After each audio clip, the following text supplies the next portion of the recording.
at the crossroads of Lodi and Burnett. People coming, people going on the Syracuse Northside.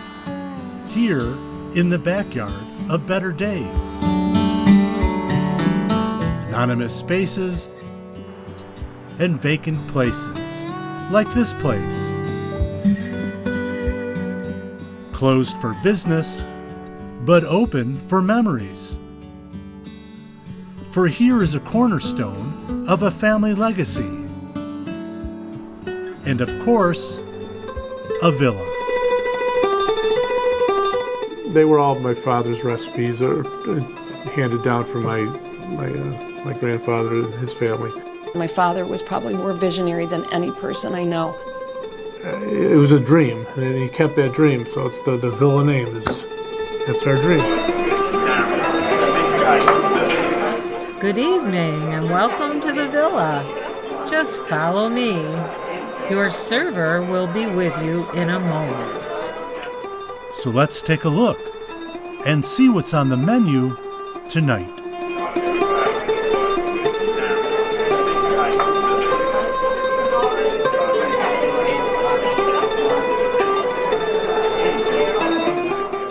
Totally amazing, the history. Long time gone by. Now, what is this? Siblings Franny and Grazie Zazzara are chasing down a narrative. Searching out the characters, the plot, the themes, and the setting. Right here in Montebello, Italy, which is where Chapter 1 begins.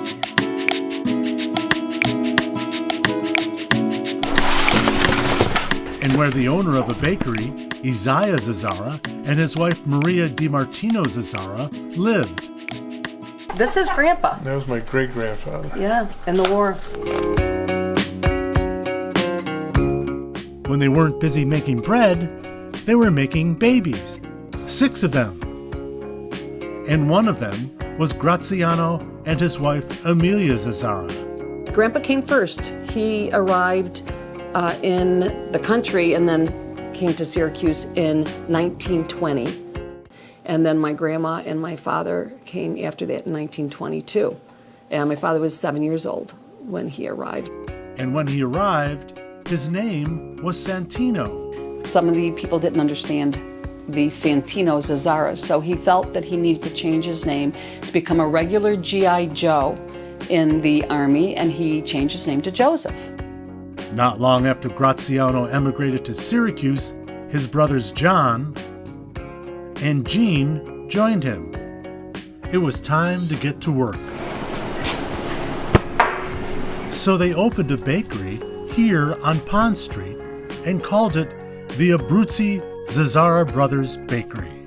Now, explain this to me, because this says Abruzzi Brothers. A tribute to their home region in Italy. In 1926, the brothers sold their shop and took their trade down to Pearl Street, where, across from the regional market, was a bakery. Columbus Bakery, before it was Columbus Bakery, and just a collective of individual bakers. And there were 5 or 7 Italian men. They were partners, but they weren't. They didn't own the building, but they used it. My father told me a story about how they'd make the dough and they'd put it in this big vat and they'd put a piece of plywood on top of it. And they'd go play cards.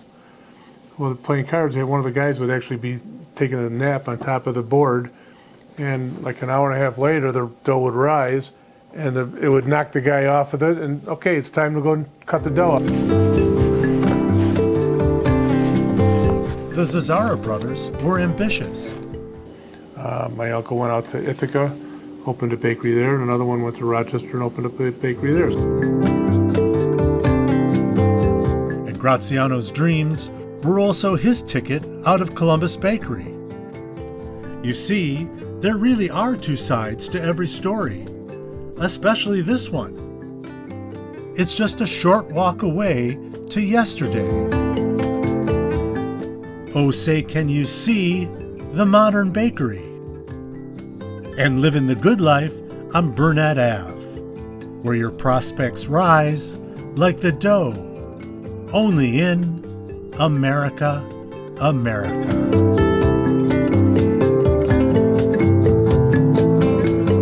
It was a bar, like there's still a couple like of them on this. Burnett Ave. Yeah. And that's what it was. The building was located around the corner from the bakery on Lodi.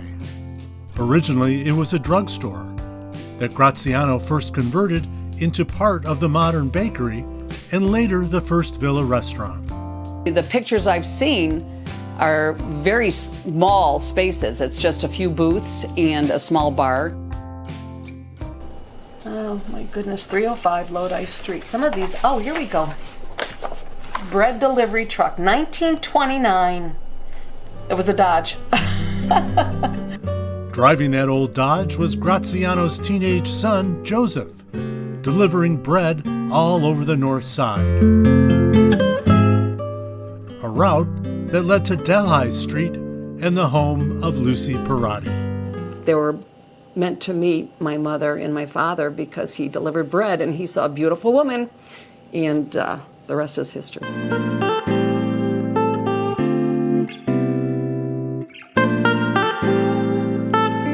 Neither one of them, both my mom and dad, never finished the 8th grade. The Depression was wreaking havoc, and they had to work.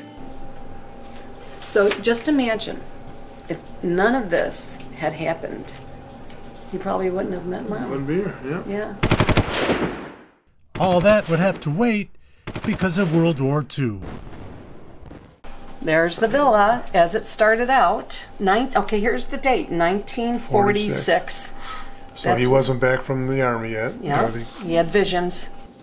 My father, when he was World War II, would send notes home to my mother saying, you know what, if I survive the war, here's a picture of what we're going to do. I'm gonna make the best restaurant in Syracuse. Beautiful picture, but he's in a foxhole trying to figure out how to stay alive.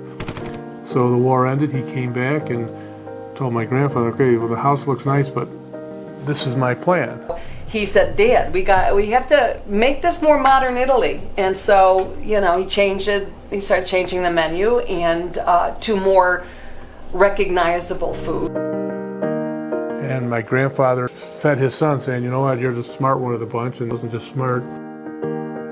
So they knocked the house down, they built the villa. It was incredible. My father was a genius. My father was definitely a thinker and a doer. Despite a limited traditional education, Joseph Zazara was a self-made man who made things, a man of many talents.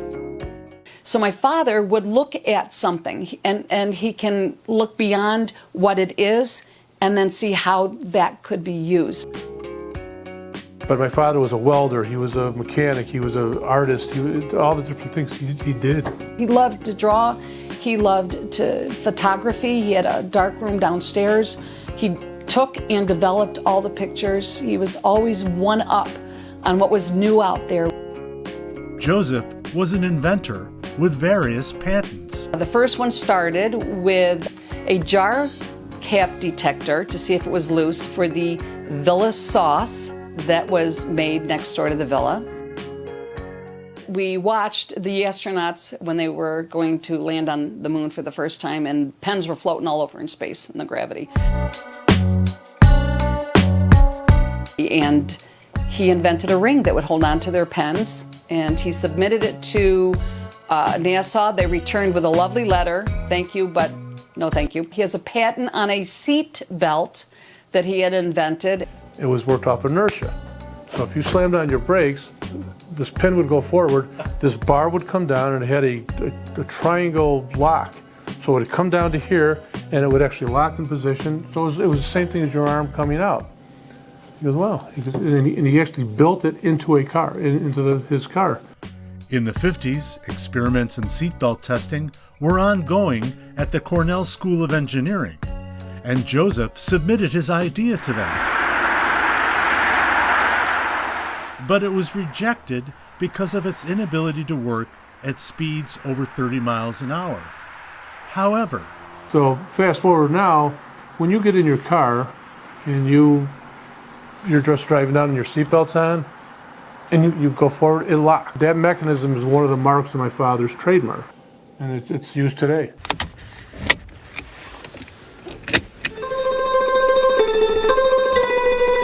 The outside part, the part with the fountain and the outdoor patio, it was just a major place to go.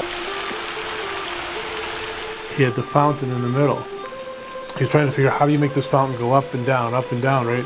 And he studied it and studied it. It had one motor, it was a pump, and it had to be timed. So when it first went up and it would come down, and it made the ripples, and that's what made the fountain go up and down. He designed all that stuff, and it was pretty incredible. If you look at the drawings, you'll see the patio going up. He actually heated it so he wouldn't have to shovel it in the winter. Probably the first patio in the country that had a heated floor. The murals that were in the big dining room, had a history to it. He brought Italy home. the main dining room was decorated with a series of 14 murals depicting scenes of Italy. And the artwork wasn't only on the walls, but the placemats as well, featuring a cast of characters. From what I remember, the villa was extremely popular, especially for their pizzas.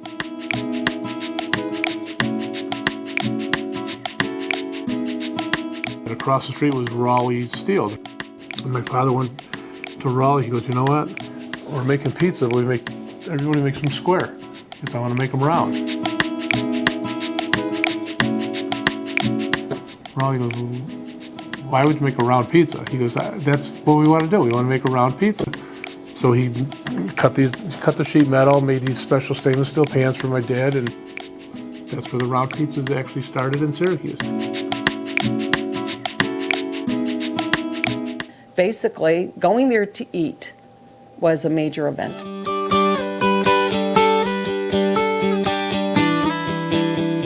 Hey, if you wanted a good meal at cheap prices, you could buy a pizza for $1.40. After any big event, the place I'd head to is the Villa. Prom night. I remember having my 16th birthday party there. And my mother, when she got married, their reception was there, as small as it was, and she waited on the tables. Times have changed, for sure.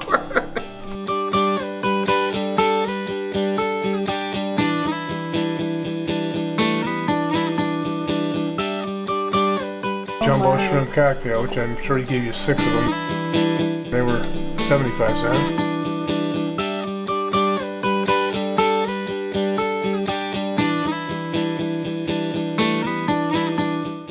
Fridays only, combination deep seafood platter with lemon wedge. With your fresh green vegetables and potatoes, $2.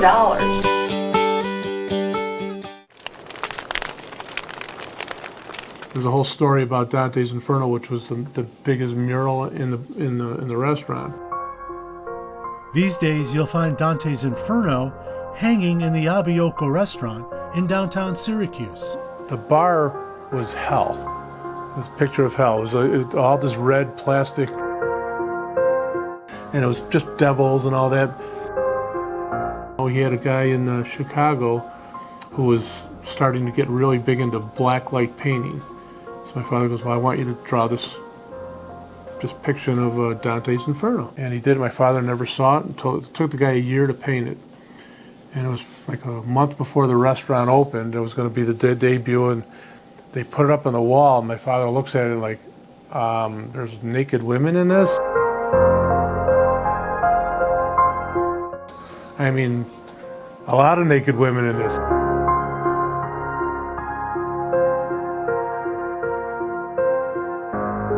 The devils are chasing him with pitchforks. But now my father's going, this is a family restaurant, and they've got all these naked women floating around on the wall. So we called the bishop up. And said, yeah, I need you to come down here and tell me what you think I should do. So the bishop came down and, wow, the bishop liked the pictures. He says, what's the problem? He goes, there's naked women in this family restaurant. What should we do? He goes, this is art. Go to Italy. That's all you see are naked women and statues. He goes, this is art. It's beautiful. So he blessed it, said okay, and that's history. So that was like one of the focal points of the villa right there. Probably 5 or 7 years old at the time. I remember that Dante's Inferno. I don't know what I was tracing. I don't know if it was the naked women or if it was or the devil, but I was tracing something, and I got slapped in the head for painting, using a pencil on the painting. But that's one of my memories of the villa. It was too scary. We're not supposed to be in the bar area, so we were allowed to sit across from it in the small little dining area or out on the patio, but never in the bar.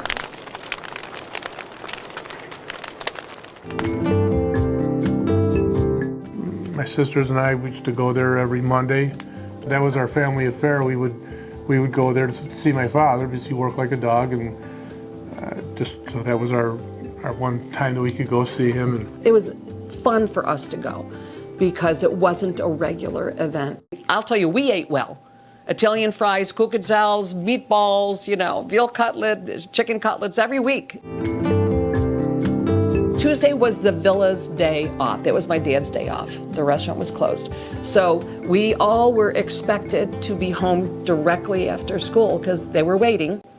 And the first place we would go is to Grandma Zazzara's house, give her meal. In turn, she would give us each a chocolate bar. I remember it was a big Hershey's chocolate bar, and the girls would get $1. And then we found out later that she was giving my brother $5. But, Italian boys.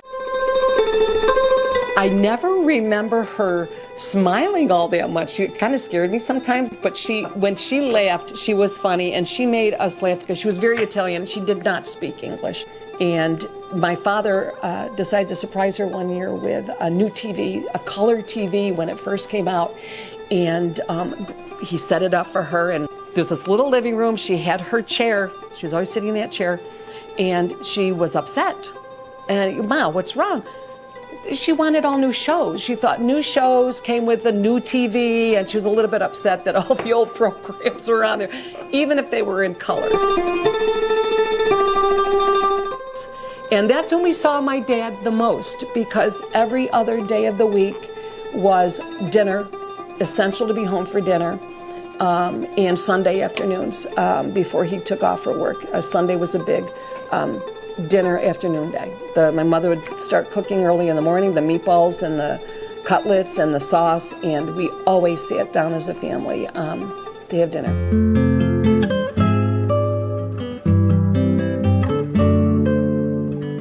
He started dating my mom when he was almost 20 because he was 5 years older than she. The Depression hit and kids had to go to work. My mother worked. She picked berries. She worked in a pocketbook factory. My father delivered bread. And they were better off than more people at that time. And she loved my father tremendously. She was the oldest of a family with many children. And she came over from Italy as well at the age of 6. She welcomed the new, even after being old Italian. My mom was a stunningly beautiful woman. There were 3 other brothers that were involved with it. It was my Uncle Sammy. He was a cook, like my father. They're very good chefs. They knew how to cook. Then there was my Uncle Johnny, and he was good with the numbers, so he was the banker part of it. And then there was Armand. He was the playboy. He just wanted to be the big man at the bars. And my father was getting to that point where he was getting into his 50s, and I think he wanted to not work quite as hard, so he purchased the Villa Capri out in Liverpool.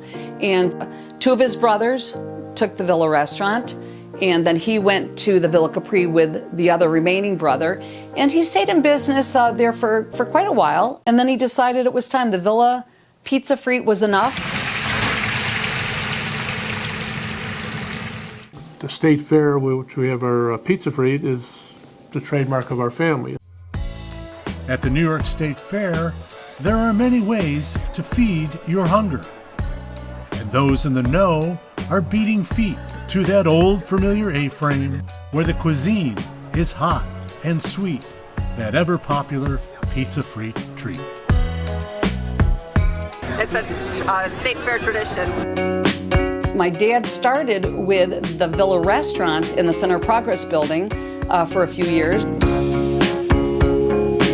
And then he had the brainstorm to make pizza free. For 2 years, they lost money because he was given samples. You know, nobody knew what a pizza frite was. Nobody knew what fried dough was.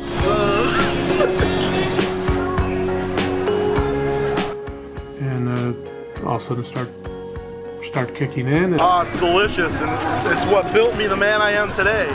People started liking it, and the lines got bigger and bigger. We come back every year because we love it. It's the best. An industry was started, believe it or not. And we'll be back here to get more to take home with us. When he first opened up the pizza frite stand, which was very curious because it was so busy back then.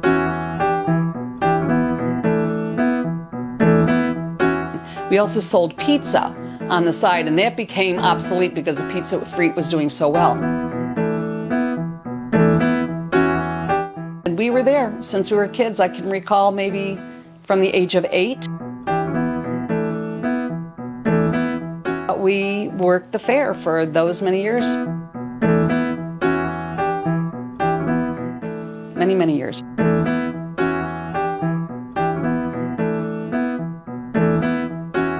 In 1960, all you had at the state fair were these shacks that had bar stools all the way around. My father goes, "We built this little A-frame." And they laughed at me. They said, "What are you building a birdhouse at the state fair for?" He said, "I got my own idea." And my brother's still there, very successful and doing a great job with his kids. My younger son, he said, "We can't let it die. We gotta do more than just the state fair." We brought the whole bakery tradition down as of even today. And my father, he was a very proud man. So that recipe was handed down to me, and I've handed it down to my 2 sons. He never boasted. And so, the Zazzara brothers, Grazie Jr. and Joseph, have taken the pizza frite on the road to a variety of public appearances. He had his legacy. I think he knew that through his kids especially. It's in our blood. The flour is in our blood.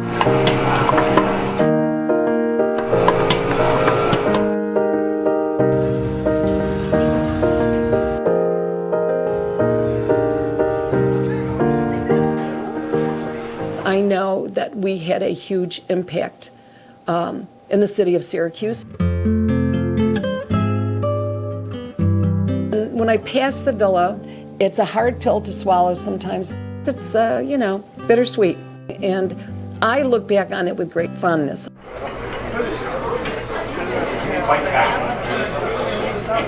But it's a good memory. It's a wonderful memory. They came with a dream and a vision. It was something that to me is an incredible journey.